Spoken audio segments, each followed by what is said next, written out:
Estoy muy contento porque este día, a pesar del tiempo, tuve buenas noticias. Una que no se había suspendido nuestro encuentro, y la otra que esta novelita acaba de salir en la editorial Ópera de Atenas, en Grecia, y en Estambul también. Ha sido traducida a 2 idiomas y se avecina una publicación italiana también, ¿no? Y eso me hace estar muy contento, ¿no? Muy contento. Yo no sé si tienen idea de qué se trata, ¿no? La idea de escribir esta novela permaneció sin abordarse durante muchísimos años. Dice que bueno, yo daba clases en el Liceo de Solís de Mataojo y en un fin de año de los chicos decidieron ir a Bariloche a fin de año. No que a Bariloche, a nuestras costas, a nuestra tierra tienen que ir. Y vinieron a Balizas, niños y niñas. Y ahí me encontré con un profesor de historia de Castillo que me dijo: aquí donde están ustedes instalados era el campamento de un pirata francés que permaneció 4 años traficando con esclavos y sobre todo robando el ganado cimarrón para criarlo y utilizar la carne para hacer charque y tasajo para la alimentación, para contrabandearlo a el Imperio Portugués, para alimentar a los esclavos del Caribe y de Brasil.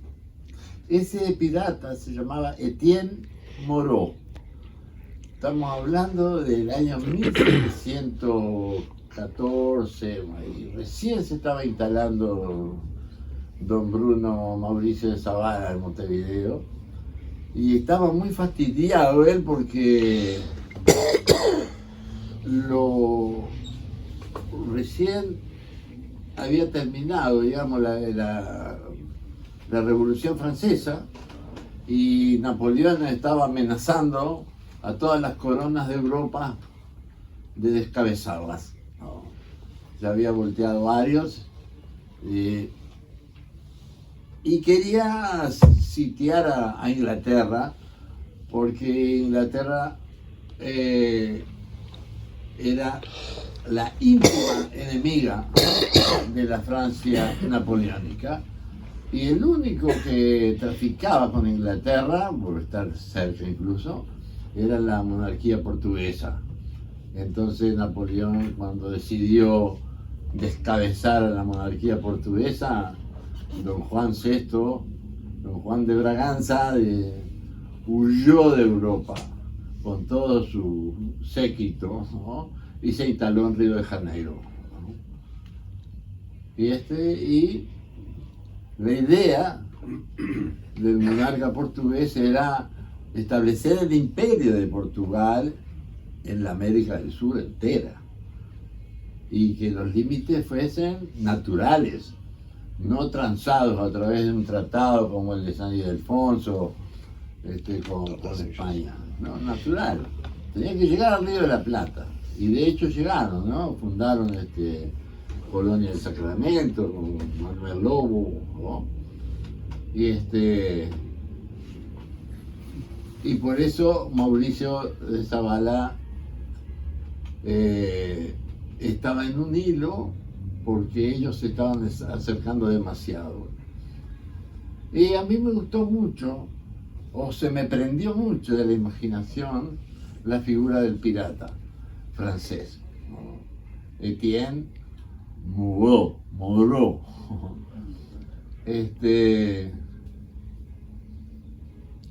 Y la historia es el sustento, digamos, el sustrato, la base el cimiento de una historia de ficción, ¿no? Porque esta es ficticia a la fuerza.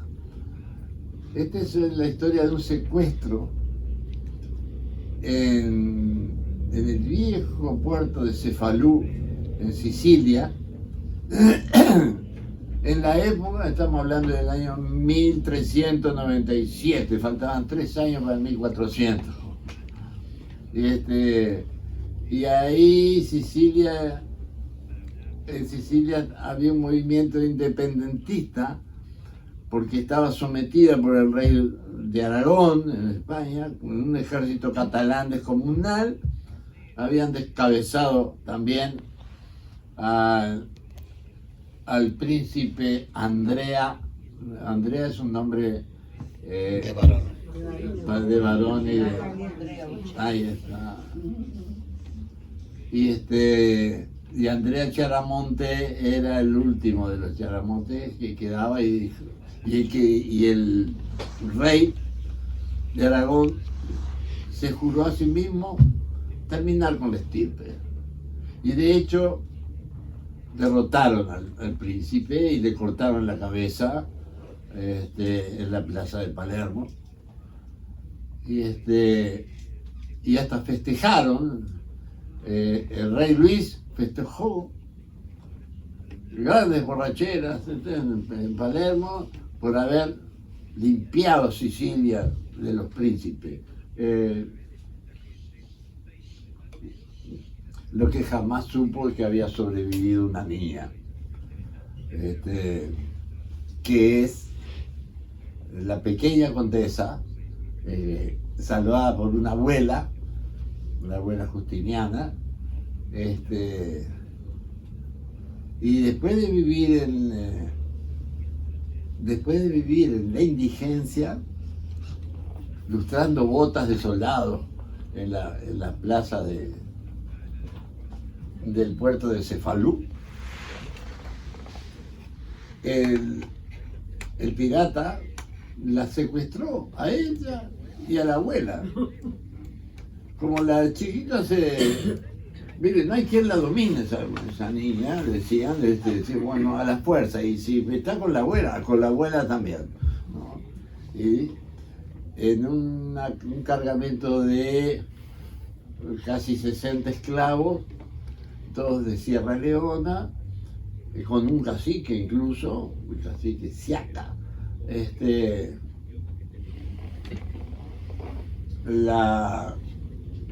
la cargaron en el buque, en la Sentina. Eran unos viajes terribles de 70 días, desde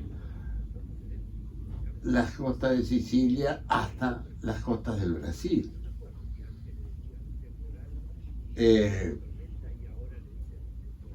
calcula que ese tránsito del África del Norte y el África Atlántica, ¿saben cuántos? ¿Qué población esclava fue trasladada hasta aquí? 47 millones de personas. 47 millones de personas. Desde aquí incluso se distribuían del Brasil. El Brasil se llevó casi que el 40% de esa cifra. El resto se repartía entre los sistemas esclavistas de Estados Unidos, en las plantaciones de algodón del sur, después también en Jamaica, que eso ya era un dominio británico, y todos los territorios cafetaleros de Colombia, Venezuela, Honduras, Panamá. Esta chica venía con la abuela Yo recuerdo que desde el liceo siempre me fascinaron digamos, los espiritualismos de los pueblos, las creencias, en donde depositaban la fe o el deseo de vivir.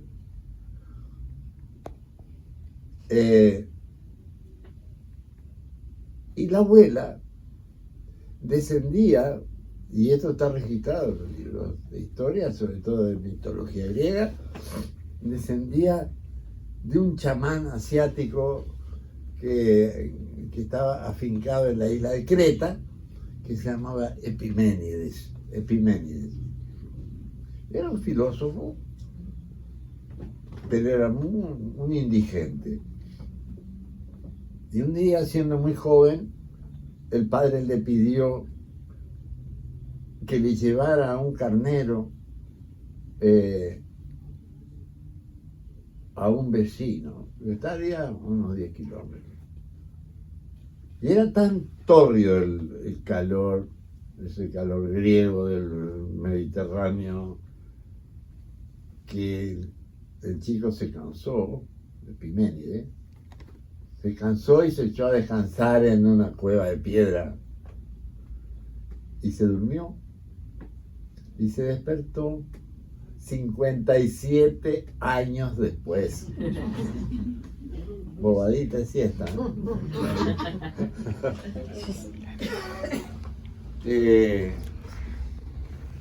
Ese don de Epiménides de saltearse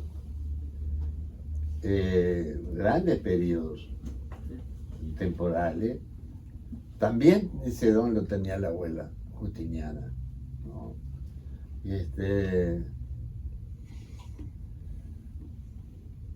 Y eso va a ser muy importante a la hora de lograr la sobrevivencia. Hay una amistad muy linda entre la abuela y Andrea, que los hace sobrellevar mejor ese viaje siniestro de los esclavos en las entinas de los barcos, ¿no? Todavía encima habían guardias, piratas también, que no soportaban, que les tenían prohibido cantar, por ejemplo. No podían gritar, no podían los molían, los ataban a uno de los postes que sostenían la cubierta y le daban, depende de la falta, le daban 20 latigazos, 50 latigazos, hasta 75 latigazos. Una cosa terrible, ¿no? Pero lo más terrible de los viajes era el terror de los marineros. Nosotros no estamos habituados a experimentar terror. Miedo, sí. Horror, también. Podemos horrorizarnos con determinadas situaciones, con situaciones límites que no la esperábamos. Ver un cadáver, por ejemplo, qué horror, ¿no? Pero el terror es otra cosa, ¿no? El terror es otra cosa. La navegación por los 7 mares en los siglos 13, 14, 15, 16 eran viajes penosos por el terror. ¿Qué terror? A esa mitología del submundo del mar, es decir, del mar profundo, de los monstruos del mar, ¿no? Las serpientes marinas, y sobre todo el kraken. El kraken era un pulpo gigantesco que era capaz de capturar los 2 o 3 mástiles de una embarcación y llevárselo al fondo del mar. Y en el viaje hacia América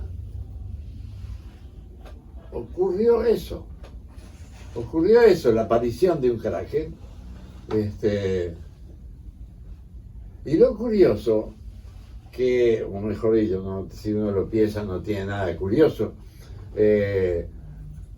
los capitanes de los barcos, a los capitanes les costaba mucho, no era fácil ser capitán y hacer digamos, una exhibición de autoridad frente a los marineros. Eran fáciles los motines. Los capitanes tenían que estar preparados para soportar una sublevación, por ejemplo. Ya no solo de los esclavos, de la marinería que llevaban en el barco.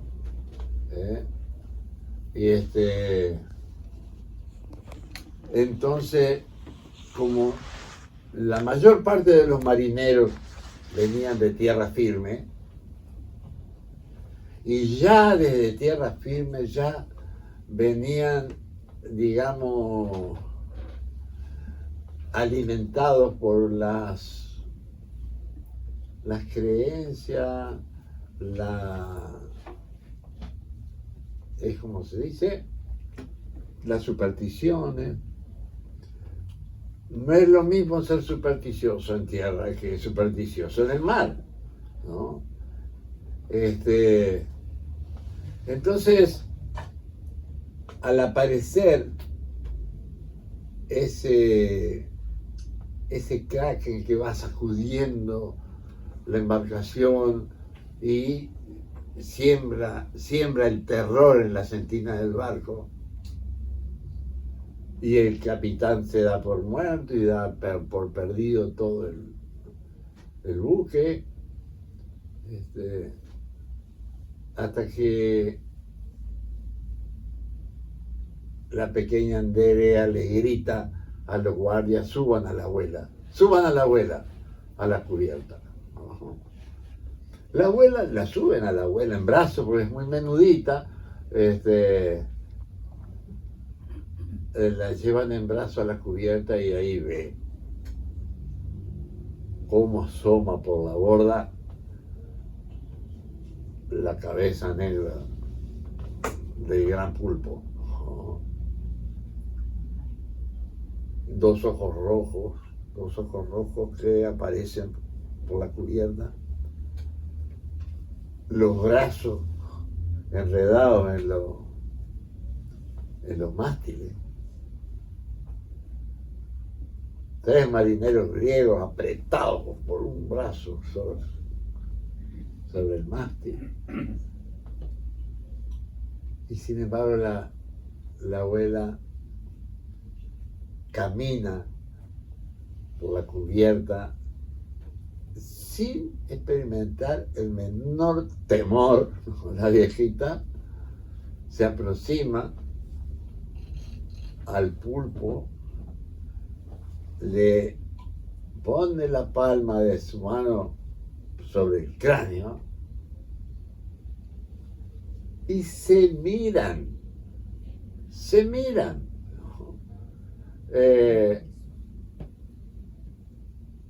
Y ella logra calmar la peligrosidad de este ser descomunal y empieza a aflojar los tentáculos y a deslizarse hacia abajo. Y se miran. Y el pulpo, de los ojos del pulpo salen 2 lágrimas negras de tinta. Y los marineros asombrados juraban que el pulpo y la abuela lloraron juntos. Lloraron juntos. El capitán es muy agradecido por haberse salvado todo gracias a esa viejita. Como que las adopta, ya no pasan hambre en la Argentina porque el capitán les hace cenar con él, ¿no? Y llevan una vida mejor hasta que llegan a las costas de Rocha. Y se encuentra durante los 4 años que el capitán, el pirata Moró, estuvo instalado, los 4 años instalado en balizas, el secuestro, digamos, del ganado para robarle los cueros, acopiarlo, ¿no? Él quería llegar a los 10.000 cueros, llegó a los 9.000 y pico. Eso significaba que había sacrificado 9.000 cabezas de ganado.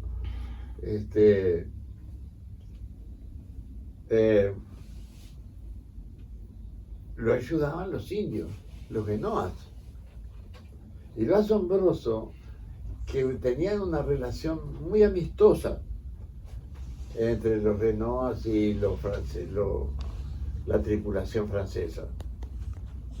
Tanto que el pirata y el cacique de los genoas y un sector de la población hablaban francés. Les enseñaron a los indios a hablar en francés, ¿no?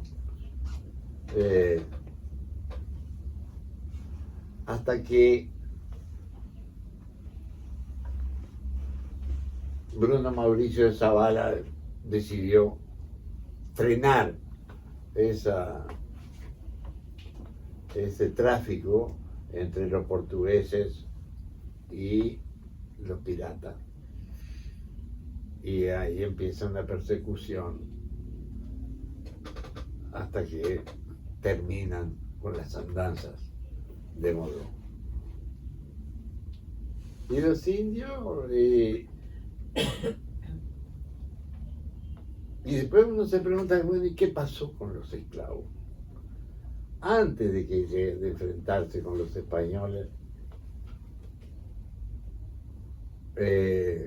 Etienne Moró llamó al cacique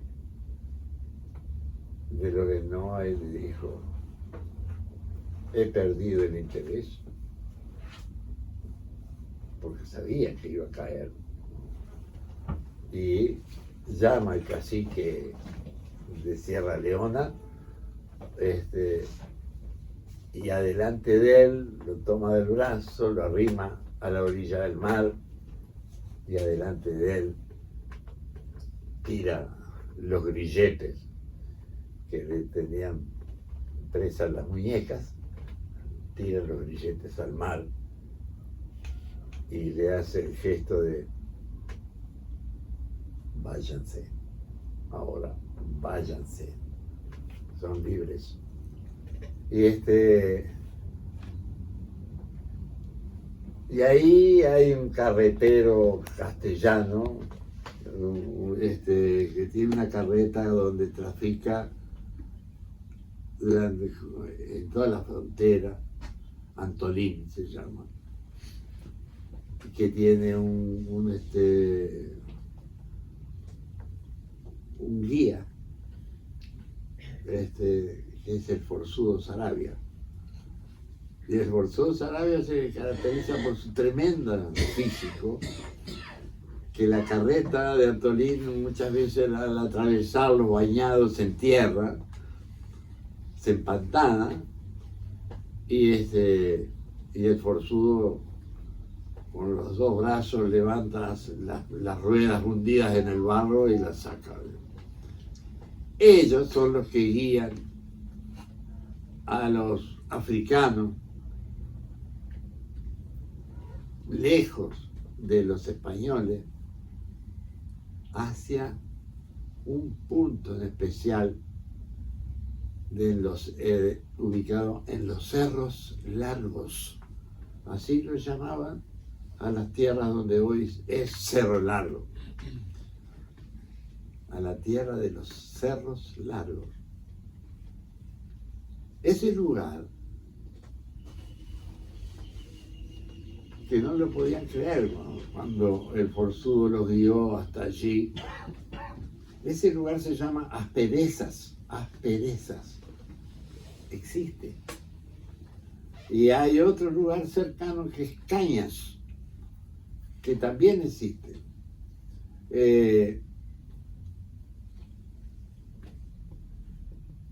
Esos lugares fueron los únicos quilombos establecidos en estas tierras. Los quilombos se les llamaba a una forma de organización social que los esclavos en fuga de las facendas brasileras de Río Grande del Sur y también allá en el Recife, en el norte, cuando disparaban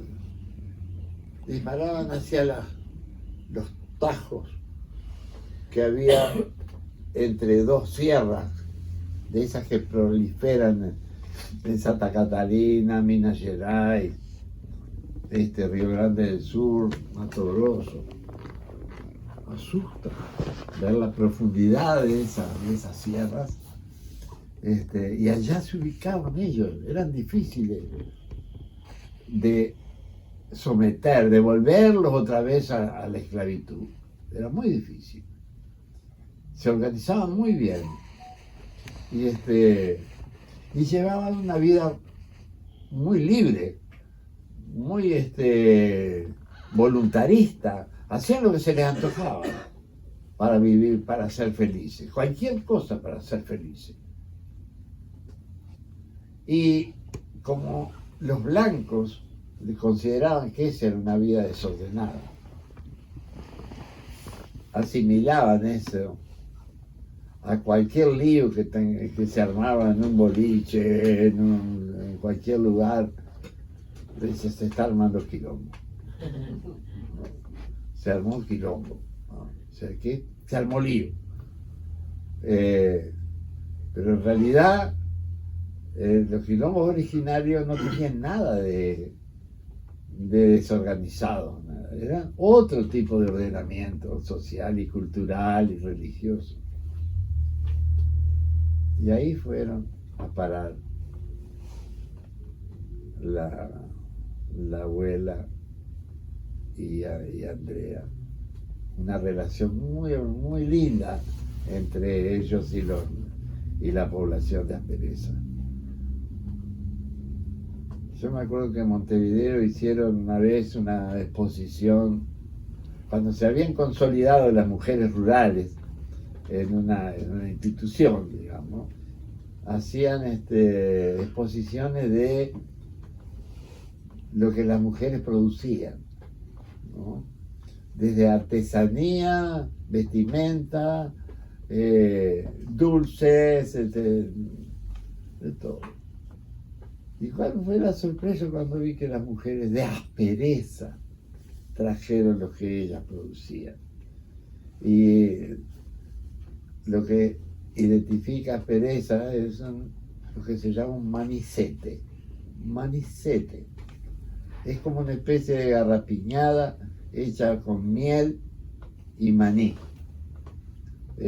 Toda esa población, tanto en Aspereza como en Caña, cultivan el maní.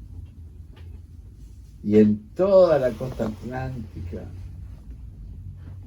los quilombos sobrevivieron sobre todo por la producción del maní. Manteca de maní, aceite de maní, todo eso. Bueno, de eso se trata esta novela. Pero yo no quiero hablar solo de esto, yo quiero que ustedes pregunten lo que quieran.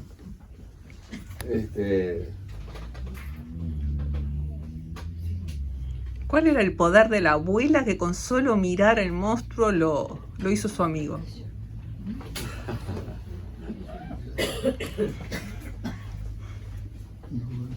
El poder, yo no sé si es un don más que un poder, ¿no? Porque es el mismo,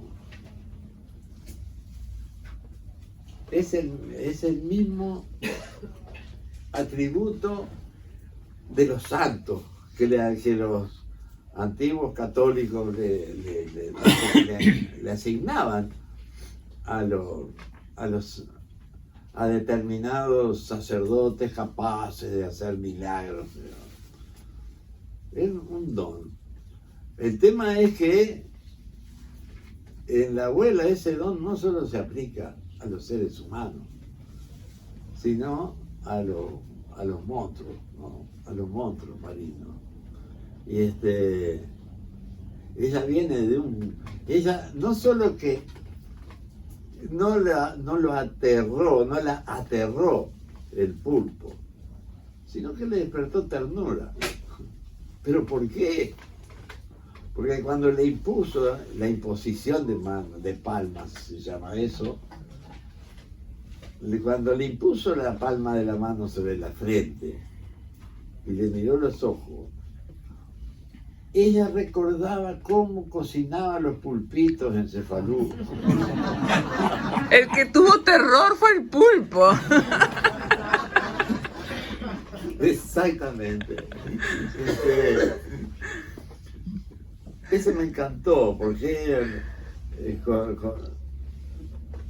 con ajo y aceite de oliva, como lo preparaba los pulpitos. Y ese estado psíquico, anímico, que a su vez, más que un poder, es una energía, ¿no? Una energía. Le sirvió no solamente para el pulpo, sino también para calmar a los guardias de la sentina del barco, ¿no? Cuando se dieron cuenta de por qué razón había pasado la tormenta esa, le empezaron a venerar a la abuela. El capitán la abrazó como si la viejita secuestrada fuera su abuela, ¿no? Y Andrea como el padre que la niña no conoció. Cambió radicalmente el comportamiento, el vínculo entre ellos, ¿no? Además ella les recitaba, tenía, como chamana que era, tenía las 10 églogas, que eran como estrofas, que revelaban cuánto se podía modificar la realidad, invocando esas estrofas, ¿no?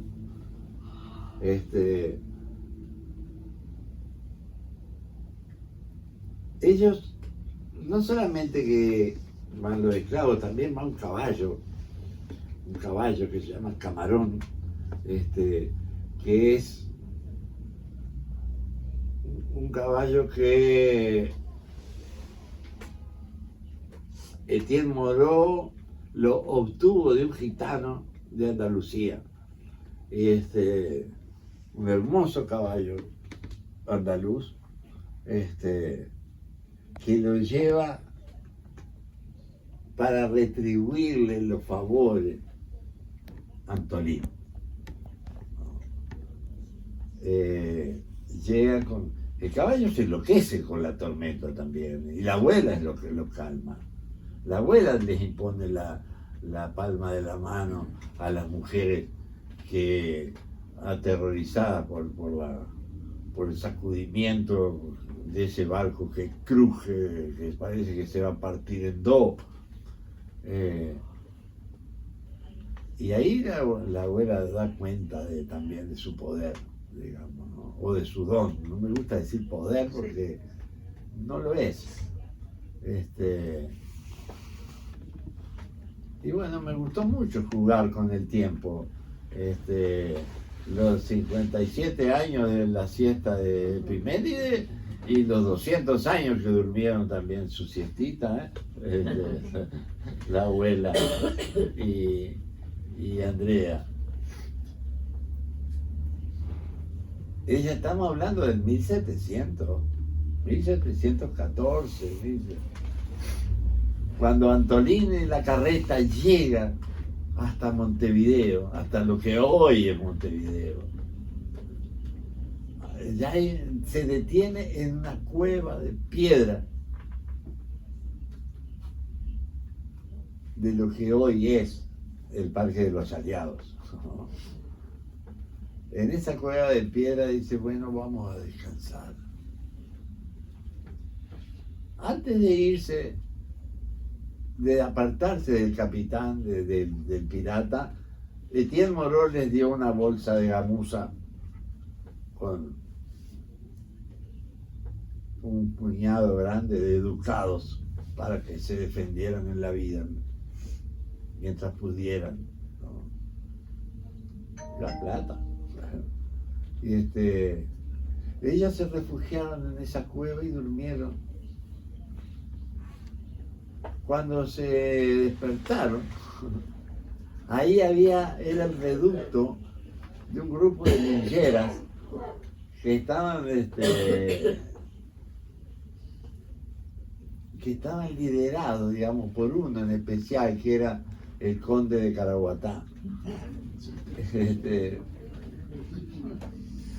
El conde de Caraguatá era un personaje de otras historias mías que me gustó muchísimo hacerlo, sobre todo un libro que se llama Vagabundo y Errante. Es una frase bíblica que cuando Caín mató a su hermano, Abel, Jehová le dijo, has matado a tu hermano, de aquí en adelante vagabundo y errante serás en la tierra. Los condenó a vagar, a errar por el mundo. Bueno, ahí la abuela se hace muy amiga de el conde de Caraguatá, que es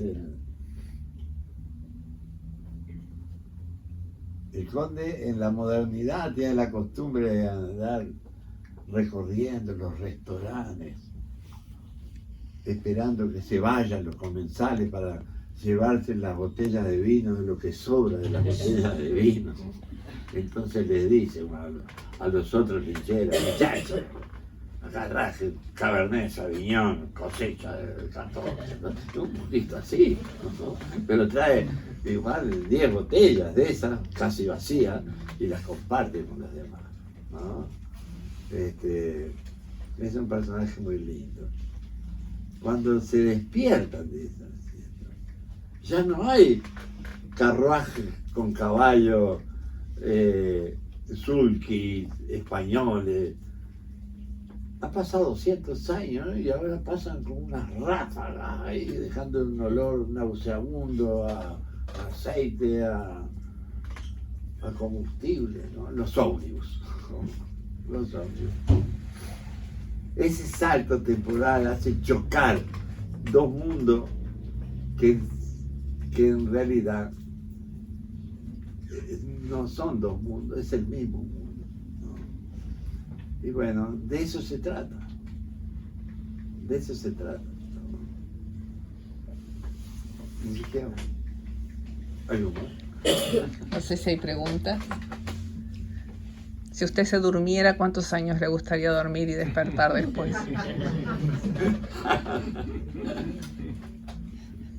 No me animo.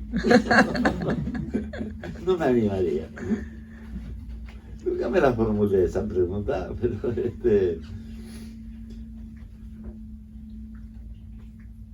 Estaría lindo, Sí. dormir 200 años, despertar dentro de 200 años, ¿cómo será el mundo? Claro, pero esa es una idea. Lo que me está diciendo es una idea, una verdadera idea, Bueno, que está sido muy manejada con distinta fortuna por la ciencia ficción, claro. por la ciencia ficción, Sí. ¿no? Los viajes en el tiempo, ¿es posible? ¿Habrá, como se dice, 2 dimensiones, por ejemplo? ¿Y que si hay una puerta de ingreso a la otra dimensión, a dónde nos lleva? ¿A otros mundos o a este mismo, pero mucho después? ¿No? Esos desafíos de la imaginación han hecho famosísimos a Ray Bradbury, por ejemplo, ¿no? A Isaac Asimov, les apasionaba jugar con el tiempo, ¿no? Y de hecho, Albert Einstein y su teoría de la relatividad